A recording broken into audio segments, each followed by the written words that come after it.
minha voz? Abra, por favor, lá em Filipenses, capítulo 3. Hoje, quem não trouxe a Bíblia, o projetor, depois do pico de luz, apagou. Então, pode ser que nós tenhamos dificuldade de ajudá-los com o projetor. Mas abra sua Bíblia, por favor. Filipenses 3, nós faremos a leitura sentados como os irmãos se encontram, nos versículos 12 até o versículo 16. Eu vou fazer a leitura do texto toda, que eu acho que vai ficar mais fácil assim. E em seguida, nós falaremos sobre alguns cuidados que nós devemos ter uns com os outros. Esses cuidados são para que você tenha condições de estar na Igreja de Jesus, crescer e principalmente cumprir a sua missão. O tema anual da sua igreja é uma igreja que cumpre a sua missão indo até você. Por que nós pensamos nessa proposta de indo até você? Porque lá no livro de Mateus tem assim: ide por todo mundo. E muitas vezes nós queremos ir muito longe, quando na verdade tem tanta coisa aqui perto para fazer. Existem coisas aqui próximas, pessoas próximas de cada um de nós que temos que cuidar.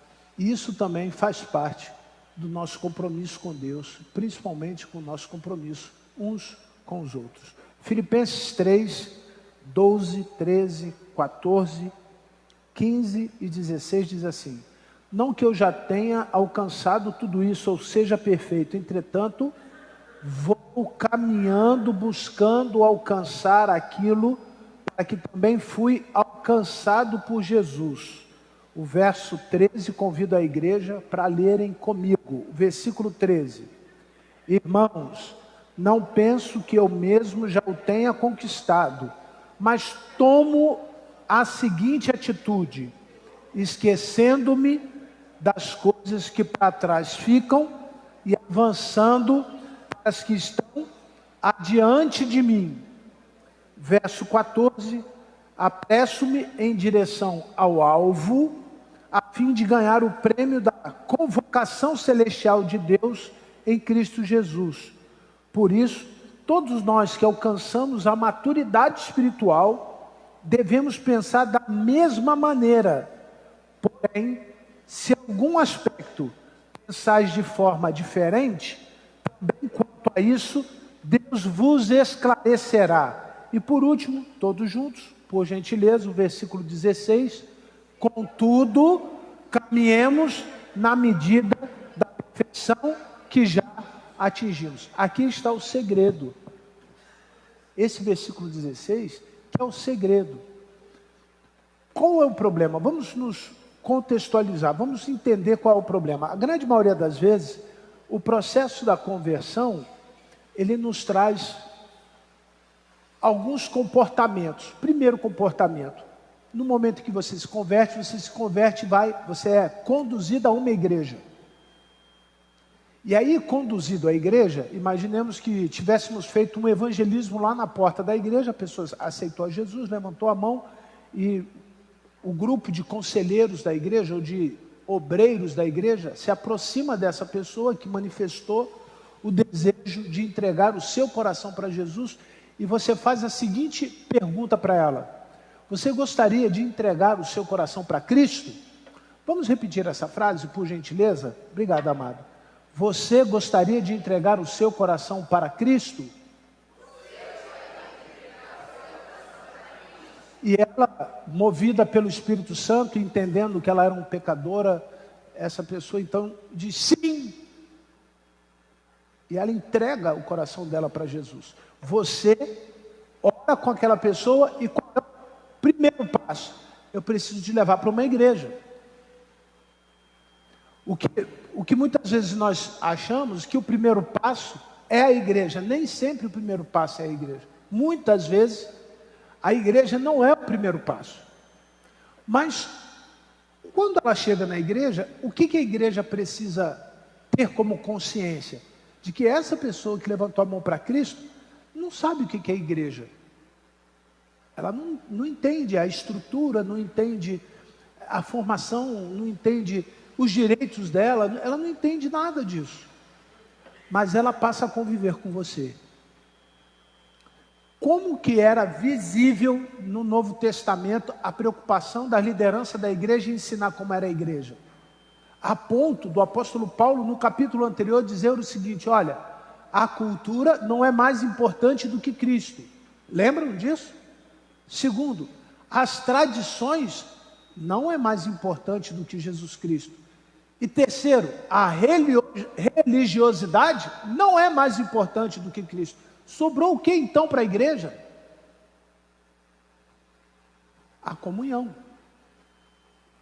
a convivência entre as pessoas. Se a cultura ou a contextualização teológica não é importante na igreja, se as tradições não são importantes na igreja, se a religiosidade não é importante na igreja, o que sobra para essa igreja? A convivência, a relação entre as pessoas. Você é tão importante na vida dessa outra pessoa que está próxima de você, que muitas vezes nós podemos dar vida e receber vida, mas também quando estamos mortos, nós conseguimos levar a pessoa que está perto da gente a conviver conosco até morrer. E é nesse aspecto, é na tentativa de fazer você assumir um posicionamento que vai em direção contrária a esse aspecto de necromancia espiritual, pessoas que estão na igreja, mas estão mortas espiritualmente, e trazendo morte a outras pessoas através de uma convivência ruim, num lugar onde só nos resta a comunhão. O que é mais importante na igreja é a comunhão, é a convivência entre você e o irmão que está do lado. E o próprio Jesus disse isso: levai os fardos uns dos outros, perdoe antes de fazer a sua oferta, contribua segundo a medida do seu coração, para que o outro tenha consciência de que você vai ajudá-lo, ou seja, pratique o amor cristão, o amor fraterno, exerça a bondade, a misericórdia, e quando você parar para pensar que ele é seu amigo, Jesus ainda diz assim: não estão fazendo nada além da sua obrigação, porque isso os fariseus também fazem. Então só nos sobra a convivência. Baseado nisso, algumas coisas neste capítulo, no capítulo 3, nos versículos que nós lemos, pode te ajudar a perceber que tipo de convivência você está tendo com a pessoa na igreja. O verso 12, os irmãos acompanhem no celular ou na Bíblia, conforme assim desejarem. Mais uma vez eu vou estar lendo o versículo 12. Não que eu já tenha alcançado tudo isso. E aí ele diz aí, ou seja o quê? Podem ler para mim, por favor? Ou seja perfeito. Olha que coisa interessante. Na nossa relação de convivência, nós sempre buscamos fazer as coisas certas, uns para os outros, mas nem sempre nós acertamos. E quando nós não acertamos, nós magoamos as pessoas, nós entristecemos o irmão, nós deixamos o irmão abatido, ele muitas vezes não quer mais estar conosco por conta da falta de perfeição. Mas o que Paulo estava dizendo? Olha, o pior não é você não ter essa consciência, é você não buscar esse patamar de relacionamento. O pior é a superficialidade. O pior é você achar que as pessoas são e não são. O pior é você não conseguir enxergar o que de fato está errado. E não é no outro, é em você. E eu separei aqui, se tivesse oportunidade de fazer uma projeção para os irmãos. O porco-espinho, quando vai namorar, ele é feito de espinhos. E ele se acomoda a tal ponto que o espinho de um não fira o outro. E eles namoram. Eles conseguem ter relações sem se machucarem. Quando você não tem essa preocupação, você não consegue fazer nada sem machucar as pessoas. E isso afasta as pessoas da comunhão da igreja. Então, se você tem os seus espinhos, assim como eu tenho meus espinhos, você se preocupando com os meus espinhos e eu me preocupando com os seus espinhos, nós podemos conviver muito bem juntos. Nós temos a faculdade, que é a razão, para entender o limite de um, o limite do outro, quantas milhas um consegue andar, quanto o outro pode andar e caminhar comigo, quando eu não posso andar com o outro. É muito comum nós buscarmos aquilo que nos traz único e exclusivamente conforto, mas convivência é sair da zona de conforto. Convivência em qualquer esfera, no trabalho, na escola, em casa, é sair da zona de conforto. É você perceber que você ainda não alcançou, mas pela graça e através de Cristo Jesus, nós vamos alcançar. Compreendeu, amado? Mas a segunda lição, querido, o segundo cuidado, mesmo eu conhecendo que não sou perfeito, eu preciso continuar a minha caminhada. Olha o que está escrito no versículo 13. Irmãos, não penso que eu mesmo já tenha conquistado. Conquistado o quê? Esse estado de perfeição. De forma alguma. Mas tomo a seguinte atitude. Qual atitude você deve tomar? Esquecendo-me das coisas que para trás ficam e avançando para as que estão adiante de mim. Eu tenho convivido com algumas pessoas e algumas delas dizem assim: pastor, foguete não tem o quê? Ré. E eu fiquei preocupado, falando assim, será que ele sabe o que é isso? E eu fui lá na NASA, o primeiro foguete da NASA tinha ré. Sabe para quê? Quando ele voltasse para a Terra, os propulsores conseguissem fazer com que aquelas toneladas e toneladas e toneladas de ferro aterrissassem. Não é vergonha você dar um passo para trás. Não é vergonha você dizer para o outro, eu errei. Não é vergonha você reconhecer a sua falha. Não é vergonha você dizer para o outro, olha, é importante para que nós caminhemos juntos, eu acertar aonde eu estou errado. Isso não é vergonha, isso não é dar ré, isso não atrasa a vida de ninguém, isso pelo contrário. Isso muitas vezes é um fator de motivação para você ir muito mais longe do que você podia ir. Sabe por quê? Que aí as pessoas que estão à sua volta, entendendo a sua limitação, cumprindo a missão, nós vamos ajudar uns aos outros. Nós vamos carregar os fardos uns dos outros. Mutuamente nós vamos cooperar para que todos tenham o mesmo sucesso.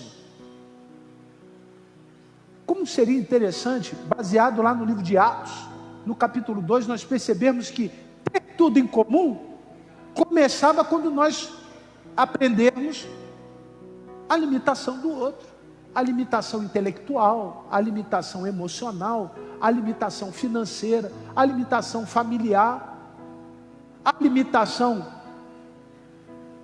em todos os aspectos.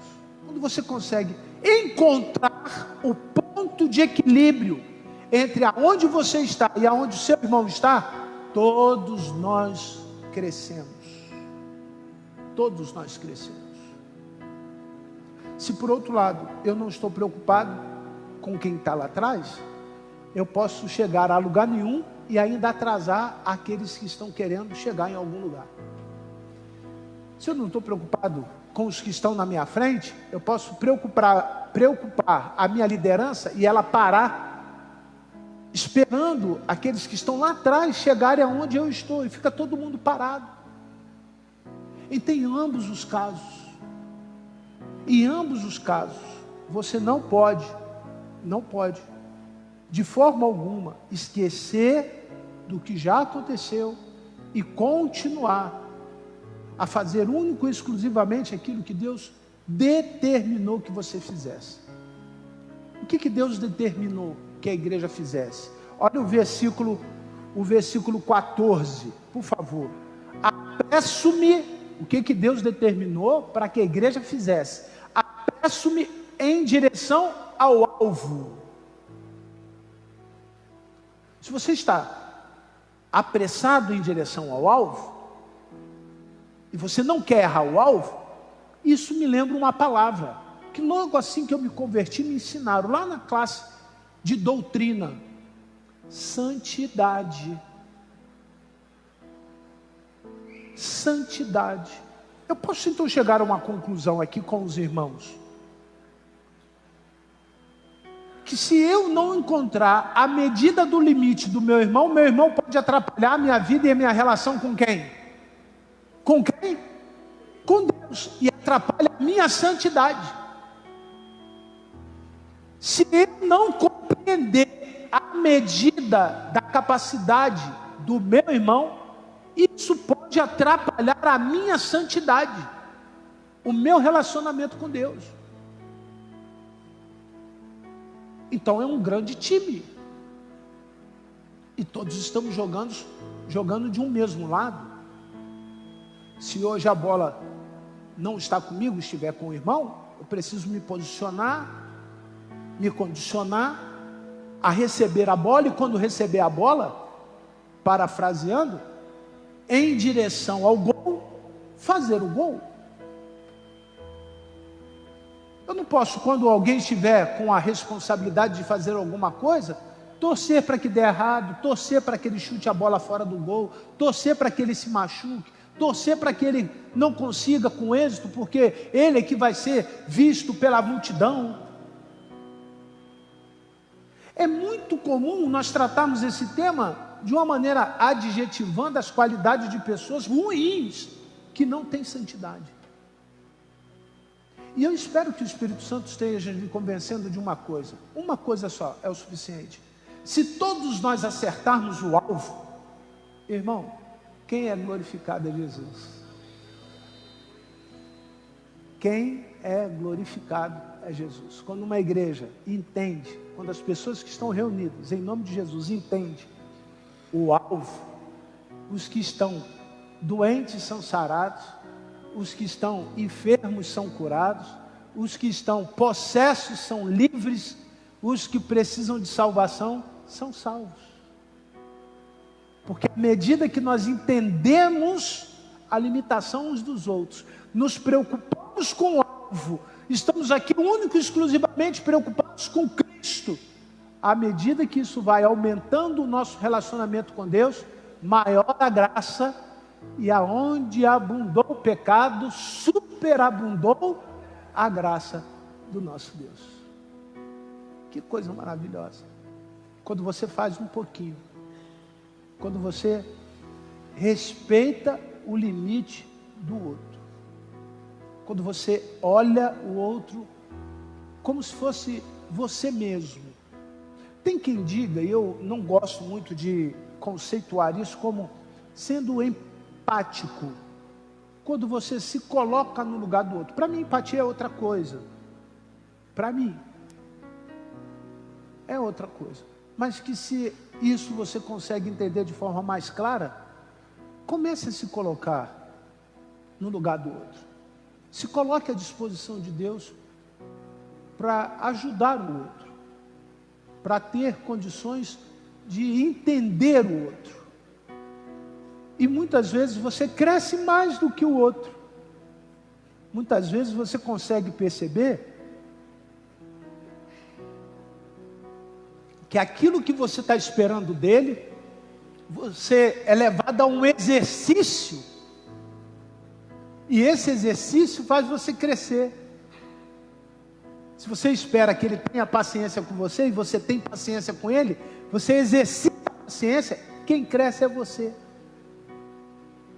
Se você espera que ele faça alguma coisa para você, e você o surpreende, você fazendo aquilo que é a obrigação dele fazer, você faz para ele, você exercita isso, você é quem cresce. Imagine se chegarmos a uma medida que todos tenhamos, como Paulo fala nesse texto, maturidade cristã. Meu Deus do céu. Imagine um lugar onde as pessoas sentam sabendo o que Deus está para fazer, o que Deus vai falar. Já imaginou? Eu creio, eu não sei se os pastores estão conseguindo compreender aqui o negócio. Vocês já imaginaram chegar num lugar onde todo mundo está na mesma sintonia? Rapaz, porque, meu Deus do céu, isso é maravilhoso. Imagine todos numa mesma sintonia. Os que precisavam disso, o Senhor vai, usa o irmão, vai lá e abençoa. Os que precisavam daquilo, o irmão vai lá, impõe as mãos e é curado. Porque aí os dons, compreende, pastor? Os dons começam a se manifestar de forma natural no meio da igreja. E esses dons, eles só se manifestam no meio da igreja quando a igreja está com a mesma sintonia. Não sou eu quem faça alguma coisa, não é o irmão A ou B, é o corpo de Cristo em um único propósito.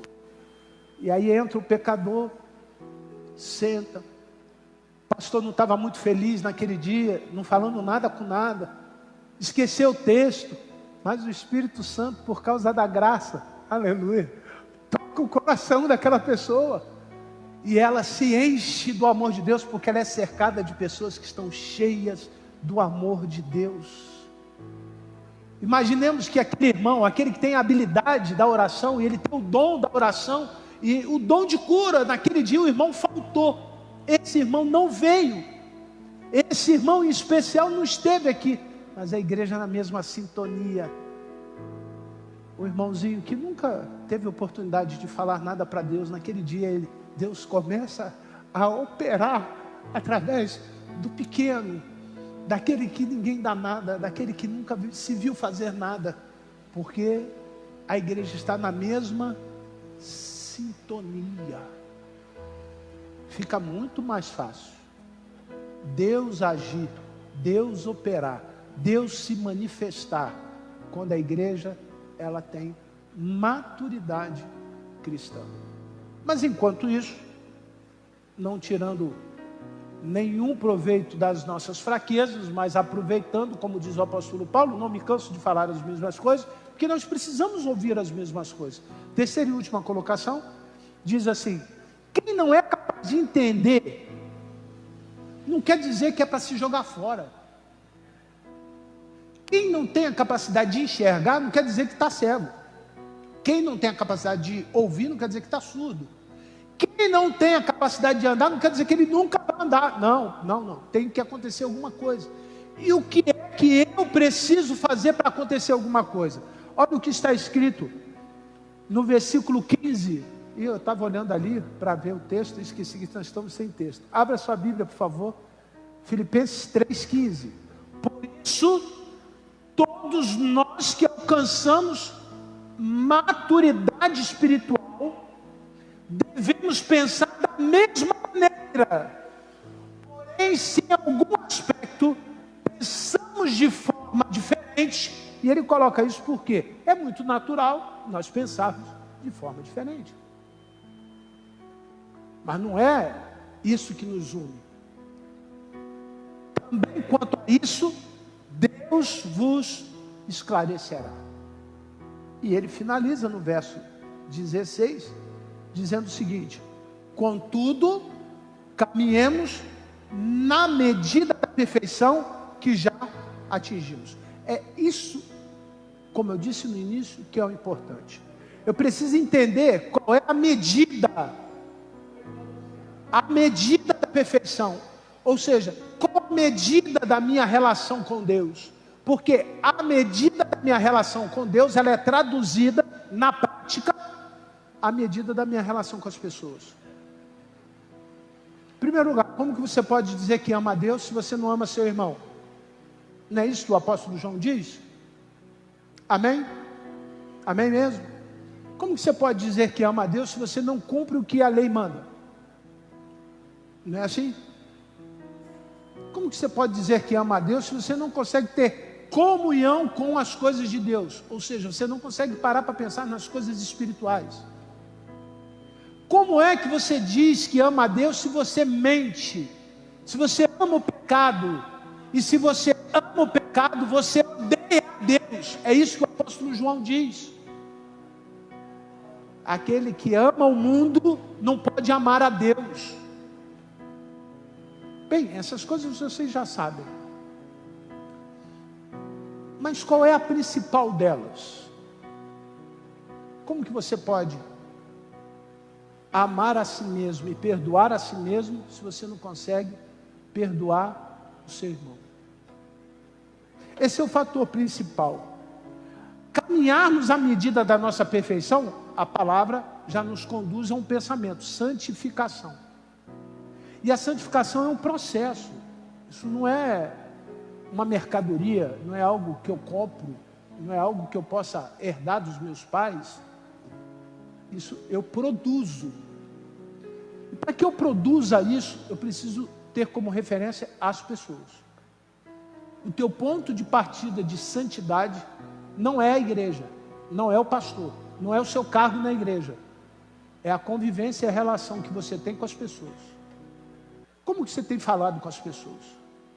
Como que você tem agido com as pessoas? De que maneira você tem dado ao outro a oportunidade de reconhecer Cristo em você? Isso é que faz as pessoas quererem ficar num lugar. Faz com que a nossa vida se torne mais comprometida com a vida. Ah, agora eu entendi, pastor. Indo até você. Muitas vezes nós queremos que as pessoas venham até nós. Muitas vezes nós esperamos medida dobrada do outro. O que é a medida dobrada do outro? Eu tenho uma regra para a minha vida e eu exijo muito mais do outro do que de mim mesmo. Eu exijo muito mais justiça do outro do que eu exerço essa justiça para com ele. Será que isso não tem sido um diferencial já há muito tempo para que algumas pessoas que estavam aqui não estejam mais? Eu achar que sou perfeito, eu achar muito natural alguém não fazer as coisas certas, elas devem deixar de fazer, eu achar que caminhando com aquelas pessoas que são iguais a mim, não vai trazer nenhum prejuízo para quem está lá atrás? Será que não é muito comum nós acharmos que nós já somos salvos, e por já estarmos salvos não precisamos de mais ninguém nesse processo de caminhada até Deus? Enfim, continuo sempre, como diz o apóstolo Paulo, sem parar, eu, até alcançar o alvo. O meu alvo é Cristo. Nós podemos cantar isso? Meu alvo é Cristo. Vamos nos colocar de pé? Quem sabe essa noite você também deseja no seu coração mudar a direção do seu alvo. Talvez você esteja preocupado em casar, e Deus está dizendo para você, não é o casamento, vamos ajustar algumas coisas aqui antes do casamento. Talvez você esteja preocupado no emprego novo. Não é um emprego novo, ou numa faculdade diferente, ou até mesmo numa igreja nova. Olha, tudo isso pode acontecer desde que você esteja no caminho e na direção de Cristo. Porque aquele que estiver no caminho e na direção de Cristo, o que está escrito em Mateus 6,33? Todas as outras coisas lhes serão, tudo que você precisa, Deus vai te dar. Amém? Vamos adorar o Senhor. Feche os seus olhos. Pai, muito obrigado, ó Deus, porque nós podemos entender que temos uma jornada, um caminho para seguir. Nos dê maturidade, Senhor. Nos faça entender a Tua vontade e sobremaneira a importância de cada um, a importância da vida do outro. Nos ajude a ter essa sensibilidade, Senhor Deus, de que eu preciso dar mais para receber do Senhor o que eu preciso. Em nome de Jesus, que a graça, a paz, o amor de Deus o Pai, a comunhão e a consolação do Teu Santo Espírito se façam presentes neste lugar hoje para todos sempre. Amém. Adoremos ao Senhor. Meu alvo é Cristo. Amém.